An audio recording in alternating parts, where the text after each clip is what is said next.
Sayang. Sayang ang pinaghirapan ng ating ama, ng ating Pangulo, Mayor Digong Duterte.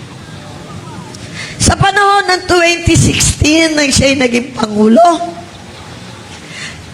nasa kanya lahat ang pinakamahirap na nangyari, yung COVID-19. Walang pondo ang bansa, pero pinilit niya na magampanan upang mailigtas ang mga buhay ng ating mga kababayan. Nakita niyo noon, ang dami namamatay. Pero ang ating Pangulo, hindi bumibitaw dahil ayaw niyang pabawasan ang ating mga kababayang Pilipino. Alam niyo po, yan din po yung una kong pag-upo bilang kusya ng Luzon ng Pasay. 2016, kasabay kami. At iyan po hindi pinapasok sa Pasay ng aming mayor dahil kalaban.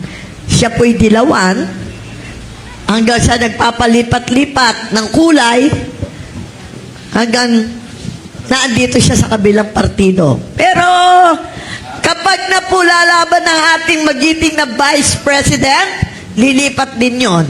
Kaya ngayon, marami na pong gustong lumipat. Nag-uumpisa na ang mga politiko ng koneksyon kung paano lilipat sa ating minamahal na Vice President, Inday Sara. Sabi nga po ng ating Pangulo, Tatay Digong, iba siya, iba si Inday. Anak niya, pero magkaiba sila. Sapagkat si Tatay Digong, isang abogado, naging piskal, naging alkalde, naging congressman, kaya alam niya kung ano ang paghihirap ng ating mga kababayan. Dahil nag-umpisa siya sa local government. Hindi siya nag-umpisa sa national government. Kaya alam niya ang damdamin at pulso ng bawat isang mamamayang Pilipino. Alam ang kahirapan nang siya'y naging Pangulo.